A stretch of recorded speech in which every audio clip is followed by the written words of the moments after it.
आज का विषय है शराबी पति की कहानी। नमस्कार दोस्तों, आपका हमारे चैनल में बहुत बहुत स्वागत है। दोस्तों, आज हम फिर एक नई कहानी आपके सामने प्रस्तुत कर रहे हैं। एक शराबी पति की कहानी जिसने अपनी मासूम पत्नी को पैसे के लिए दूसरे को बेच दिया। यह कहानी तोता मैना के किस्से की दास्तां। आप इस कहानी को सुनकर आनंद ले सकते हैं। यदि आप भी हिंदी कहानियों को सुनना पसंद करते हैं तो इस चैनल में आपको एक से बढ़कर एक कहानी सुनने को मिलेगी, जिनको सुनकर आपका मन प्रसन्नचित्त और आनंदित हो जाएगा। आप इन कहानियों को निःशुल्क हमारे चैनल पर सुन सकते हैं। आप और अधिक इन कहानियों का आनंद ले सकते हैं। सभी कहानियां काल्पनिक रूप से हमारे चैनल के द्वारा सुन सकते हैं। अगर आपके पास कोई विषय है तो आप कमेंट बॉक्स में उसका जिक्र या राय दे सकते हैं। हमें आपके राय का इंतजार रहेगा। चलिए कहानी को शुरू करते हैं। रामधन बहुत गरीब था। दिन भर मेहनत मजदूरी करके सिर्फ 2 वक्त की रोटी के पैसे ही जुटा पाता था। खुदा का यह उसूल है कि वह गरीब के घर कन्या को अवश्य जन्म देता है, ताकि वह किसी न किसी तरह का कन्यादान करके अपना परलोक सुधार सके। कन्यादान महादान माना गया है। जिसके वंश में कन्या जन्म नहीं लेती, वह वंश इस महादान से विहीन रह जाता है। गरीब रामधन के घर में भी एक कन्या ने जन्म लिया था, जिससे उसने अपनी हैसियत के अनुसार पढ़ाया लिखाया। रामधन की बेटी का नाम कविता था, जो युवावस्था में आते आते काफी सुशील और सुंदर युवती बन गई थी। युवक उसकी सुंदरता को देखकर आहें भरने लगे थे।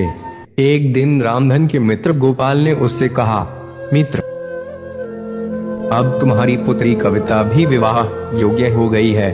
लड़की पराया धन होती है और पराया धन अपने पास ज्यादा समय तक नहीं रखना चाहिए। चोर लुटेरे सरेआम घूमते फिरते हैं, इसलिए अपनी पुत्री कविता का विवाह योग्य वर देकर जितनी जल्दी हो सके संपन्न कर दो। तुम ठीक कहते हो मित्र, मैं आज ही से अपनी बेटी के लिए योग्य वर की तलाश करता हूँ। रामधन ने अपने मित्र का धन्यवाद करते हुए कहा। बस उसी दिन से वह कविता के लिए लड़का तलाश करने में जुट गया। रामधन की मेहनत रंग लाई और बहुत जल्द ही उसे कविता के लिए योग्य वर मिल गया। कमल शहर में रहता था और छोटा मोटा कारोबार करता था। 2 वक्त की रोटियों में कोई टोटा नहीं था। कविता दुल्हन बनकर कमल के घर आ गई। उस रात उन दोनों की सुहाग रात थी। जब कविता फूलों से सजाई गई, सेज पर बैठ गई थी। घर में उसके अलावा कोई नहीं था। कमल अब अकेला था। उसकी शादी में आने वाले सब रिश्तेदार चले गए थे। रात के 11 बज गए थे। कविता को समझ में नहीं आया था कि उसके पति आज की रात भी कहाँ रह गए। धीरे धीरे 12 बज गए। 10 मिनट पर दरवाजा खुला। कविता संभल कर बैठ गई। उसने घुटघट और नीचा कर लिया। कमल धीरे धीरे चलता हुआ सुहाग सेज के पास आया। वह अपने आप पर काबू रखने का पूरा प्रयास कर रहा था। उसके कदम लड़खड़ा रहे थे। कविता कलेजा थाम कर रह गई। उसने एक ही नजर में पहचान लिया था कि उसे शराबी पति मिल गया है। एक पल के लिए उसने सोचा कि शायद हो सकता है उसके यार दोस्तों ने इस खुशी के मौके पर पिला दी हो। उसने दिमाग से बात निकाल दी। कमल धीरे धीरे चलता हुआ सेज के पास आया। वह आकर उसके पास बैठ गया। कविता लाज से सिमट गई। उसने गर्दन झुका ली। कमल कई पलों तक बैठा रहा, फिर बोला, मेरी जान कविता, मुझे माफ करना। मैं दोस्तों में फंस गया था। सालों ने जबरदस्ती पिला दी थी। कविता ने कोई जवाब नहीं दिया। नाराज हो मेरी रानी, कमल ने कहकर धीरे से हाथ बढ़ाया और उसका घूंघट उलट दिया।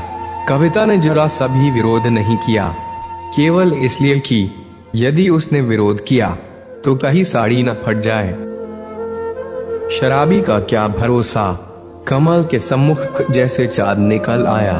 वह कई पलों तक कविता को एकटक देखता रहा। फिर उसने उसे अपने करीब खींच लिया। कविता ने कोई विरोध नहीं किया। वे दोनों इस वक्त काफी करीब आ गए थे। उन्हें लगा जैसे वक्त थम गया है, लेकिन यह उनका वहम था। रात मंथर गति से बीत रही थी। कमरा अंधकार में डूबा हुआ था। कविता सुबह उठी और घर के काम में लग गई। उसके यहाँ और तो कोई था न ही जो काम में उसका हाथ बटाता। कमल काफी देर से उठा क्या कविता ने उठाया था चाय बनाकर। कमल ने चाय पी ली। कविता खाना बनाने में लग गई। उसका ख्याल था कि कमल अपने काम पर जाएगा, लेकिन वह काम पर नहीं गया। जब कविता ने पूछा कि काम पर नहीं जाओगे क्या, तो उसने कह दिया था अभी 2-4 दिन कहीं नहीं जाना। 5 दिन हो गए कमल काम पर नहीं गया। छठे दिन कविता ने उससे कहा अब आपको काम पर जाना चाहिए। यदि आप काम पर नहीं जाओगे तो घर खर्च कैसे चलेगा? सब चल जाएगा। तुम क्यों चिंता करती हो? कमल ने कहा कमा भी लेंगे, अभी कौन सी आफत आ गई है। फिर कविता ने कुछ नहीं कहा। 1 सप्ताह बीत गया। कमल हर रात को पी कर आता था और उसके चिपक जाता था, जैसे वह उसकी वासना की तृप्ति का सामान हो। कविता बुरी तरह परेशान थी, परंतु करे तो क्या करे। उसने कई बार दबी जुबान से कहा भी था कि आपको शराब नहीं पीनी चाहिए, लेकिन कमल ने उसकी बात पर कोई ध्यान नहीं दिया था। उसके घर से उसके पिता आए और कविता को कुछ दिन के लिए अपने साथ ले गए। 2 दिन बाद कमल उसे फिर ले आया। उस दिन शाम को कमल के 2 मित्र घर में ही आ गए। उन तीनों ने एक साथ बैठकर शराब पी। कविता को यह सब अच्छा नहीं लग रहा था, परंतु करती क्या, मजबूर थी। वह जाकर अपने कमरे में बिस्तर पर बैठ गई। इसका पति और उसके मित्र रात को 11 बजे तक पीते रहे। रात में 11 बजे तक कविता बैठी नहीं रही। उसे नींद आ गई और वे सो गई। उसका तो यह रोज का काम था। उसकी आंख तब खुली जब किसी ने उसे दबोच लिया था। उसने आंख खोलकर देखा, उसका पति नहीं था। उसने चीखना चाहा तो उसने उसके मुंह पर हाथ रख दिया। काफी देर तक ने संघर्ष चलता रहा। आखिर में उसने कविता को दबोच लिया, किसी हिरनी की भांति, जैसे कोई सिंह दबोच लेता है। कविता रोती रही। एक हचलामतई उन्मारक वह उसके चुंगल में कसमसाती रही और उसकी इज्जत लूटती रही थी। वह सोच रही थी कि उसका पति किस काम का, जिसे इस बात का भी ज्ञान नहीं कि उसकी पत्नी के साथ क्या हो रहा है। उसके पति का वह साथी अपनी मनमानी करके चला गया। रात्रि के करीब 3 बजे उसका पति कमल उसके पास लड़खड़ाते हुए कदमों से आया। उसने कविता को छूना चाहा तो उसने उसे दूसरी ओर धकेल दिया। वह पलंग से नीचे गिर पड़ा। बेशर्म, तुम्हें डूब मरना चाहिए, कविता ने पागलों के समान चीखते हुए कहा। क्यों, क्या हुआ? यह तुम पूछते हो क्या हुआ? कविता ने उसी तरह चीख कर कहा, जिन्हें तुम अपना दोस्त कहते हो, जिनके साथ तुम शराब पीते हो, जानते हो उनमें से एक ने क्या किया? क्या किया? उसने मेरी इज्जत लूट ली। हाँ हाँ हाँ, अच्छा तो तुम इस वजह से नाराज हो? अरे रानी, कोई बात नहीं, वह बहुत पैसे वाला है, उसके आने से मुझे कोई एतराज नहीं है। कमल ने एक जोरदार ठहाका लगाते हुए कहा। ओह रानी, अब हर बात कविता की समझ में आ चुकी थी। वह समझ गई थी कि उसको उसके पास भेजने वाला उसका अपना पति ही था। ग्लानि से उसका मन भर गया। वह सोचने लगी कि उसे कैसा पति मिला जिसे न अपनी इज्जत का ध्यान न अपनी पत्नी का। वह उसकी कमाई खाना चाहता है, गंदी कमाई। उसे तो बहुत पहले समझ लेना चाहिए था। जो पति अपनी रोजी रोटी के लिए सतर्क नहीं हो सकता, वह अपनी पत्नी के प्रति क्या सतर्क रहेगा। उप, कविता दूसरी ओर करवट लेकर सो गई। उसने कमल को अपने तन पर हाथ तक नहीं लगाने दिया था। दूसरे दिन भी उसने कमल से कोई बात नहीं की। और कमल, वह सोच रहा था कि कोई बात नहीं, न बोली न सही, धीरे धीरे सब कुछ बर्दाश्त करने की आदत पड़ जाएगी। रात को जिस समय कमल शराब पीकर कमरे में आया, उस समय कविता अपनी किस्मत पर रो रही थी कि उसने पिछले जन्म में कौन सा पाप किया था कि उसको कमल जैसा पति मिला, जिसे उसकी इज्जत का कोई ख्याल नहीं है और अपने हाथों से अपनी पत्नी को दूसरों को सौंप रहा है। जबकि मर्द तो ऐसे होते हैं कि कोई उनकी पत्नी की ओर नजर भरकर देख भी ले तो वे मारने को तैयार हो जाते हैं। किस बात का पति है वह उसका? क्या केवल नाम का, या उसके द्वारा वह स्वयं धन पैदा करना चाहता है? ग्लानि से बुरी तरह मन भर गया उसका। कमल ने कविता को हाथ लगाया।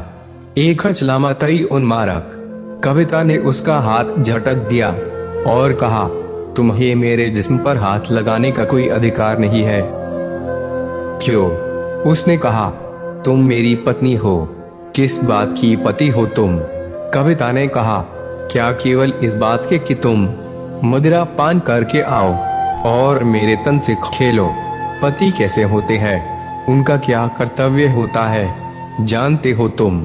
पति वो होते हैं जो कमा कर लाए और अपने घर का खर्च चलाए। पत्नी यदि गलत रास्ते पर जाती नजर आए तो उसे खूब डांटे। तुम्हारी तरह के पति नहीं होते जो नोटों के लिए अपनी पत्नी को दूसरों को सौंप देते हैं। सच तो ये है कि तुम्हें तो डूब मरना चाहिए। तुमने तो दुनिया भर के शौहरों को बदनाम कर डाला है। तुम मेरे पति नहीं हो सकते। गर्म गोश्त के व्यापारी जरूर हो सकते हो जो पैसे की खातिर अपनी बीवी से धंधा कराते हैं। कमल ने कुछ नहीं कहा, वो बस उसी तरह से छेड़छाड़ करता रहा।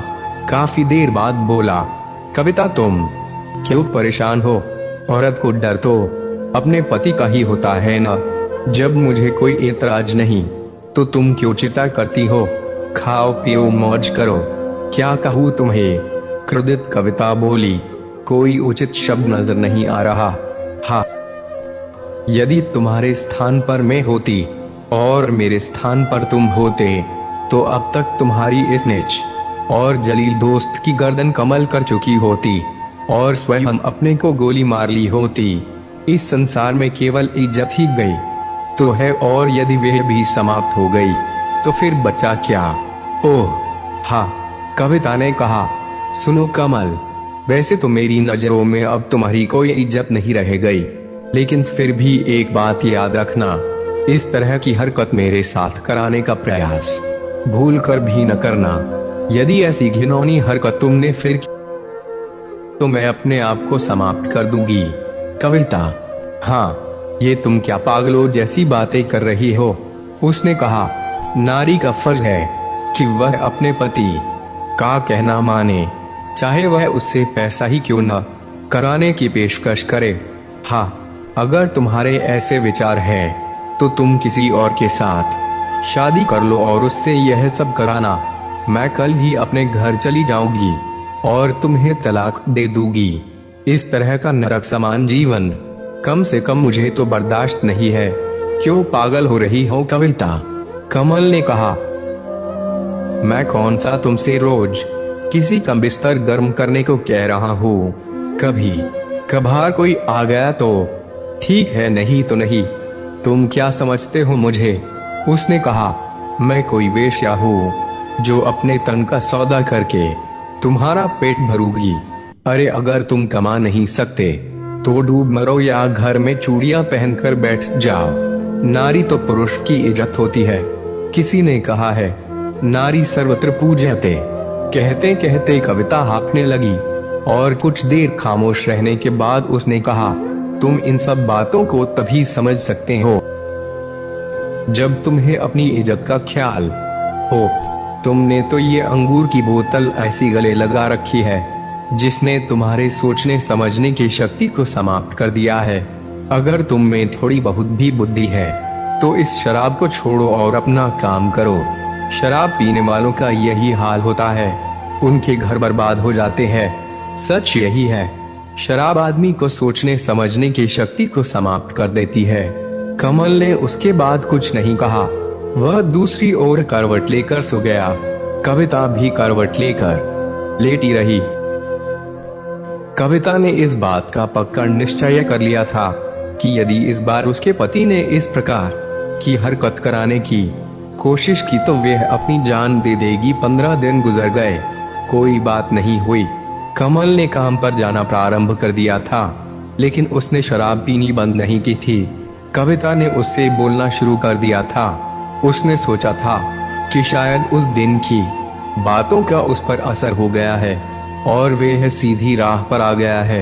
कभी कभी ऐसा भी हो जाता कि आदमी को कोई बात लग जाती है, लेकिन कहते हैं ना कि कुत्ते की पूंछ 12 साल तक नलकी में रखो, जब निकलेगी टेढ़ी ही निकलेगी। कमल ने यह देखने के लिए कि अब वे क्या करती है, उस रात को फिर उसने अपने एक साथी को कविता के कमरे में भेज दिया। जब उसने जाकर उसे छुआ और उसकी आंख खुली तो उसने उसे पूरी शक्ति साथ दूर ढकेल दिया। बचाओ! वह चीखी भी थी, परंतु बचाने कौन आता? उसे भेजने वाला तो उसका अपना पति ही था, जो अपनी पत्नी के शरीर को बेचकर उसकी कमाई खाना चाहता था। पुरुष के समक्ष नारी कमजोर होती है। उसने उसे दबोच लिया और अपनी इच्छा पूरी कर ली। हवस पूरी करने के बाद वह कमरे से निकल गया। उसके जाते कविता बाहर आई और उसने दूसरी मंजिल से छलांग लगा दी। नीचे सड़क पर उसका सिर लगा, सिर फट गया और वे एक ही पल में स्वर्ग से धार गई। आसपास के घरों के लोग इकट्ठे हो गए। शराबी कमल भी घर से निकलकर बाहर आया और रोने लगा। उसका साथी उस दुर्घटना को देखकर चुपचाप वहां से खिसक गया। पुलिस आई और लाश को उठाकर ले गई। पोस्टमार्टम के बाद लाश उस कमीने कमल को मिल गई और उसने उसे चिता को भेंट कर दिया। ऐसे पति को तो अपनी पत्नी की चिता को अग्नि देने का भी अधिकार नहीं होना चाहिए। एक पल रुककर मैना ने तोते को पुकारा, हे तोते, हाँ मैना, देखो उस नीच कमल को। कविता के बार बार समझाने पर भी उसकी समझ में नहीं आया और उसने अपने हाथों से ही अपनी पत्नी को मरवा दिया। एक पल चुप रहकर मैना ने कहा, तोते, इसीलिए तो मैं मर्दों से नफरत करती हूँ और अपने पास नहीं फटकने देती। मर्दों की जात बड़ी बेमुरवत होती है। मैना, हाँ तोते, बेशक तुमने जो कुछ कहा वह सच है। तोते ने कहा, यदि कोई कमल जैसा आदमी है तो बिल्कुल वीर मर्द जात के नाम पर धबा है, बदनुमा दाग है। मगर क्या सब आदमी कमल जैसे होते हैं? नहीं। तोते ने कहा, ऐसी बदअचलनी तो औरतों में भी होती है। सुनो, मैं तुम्हें एक और बेवफा औरत की कथा सुनाता हूँ। सुनाओ। मैना ने कहा। कुछ देर तक तोता चुप रहा और फिर मैना को कथा सुनाने लगा। मैना ने अपने कान उस ओर लगा लिए। यही से हमारी कहानी शराबी पति की वीडियो खत्म होती है। आपका वीडियो देखने के लिए बहुत बहुत धन्यवाद। ऐसे ही वीडियो देखने के लिए आप हमारे चैनल को सब्सक्राइब कर सकते हैं। आपका दिन मंगलमय हो।